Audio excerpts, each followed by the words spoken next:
ating dinuguan. Magawa tayo ng dinuguan ngayon.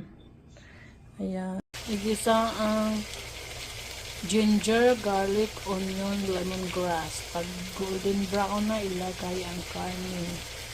Tapos timplahan ng cooking wine, paminta at soy sauce.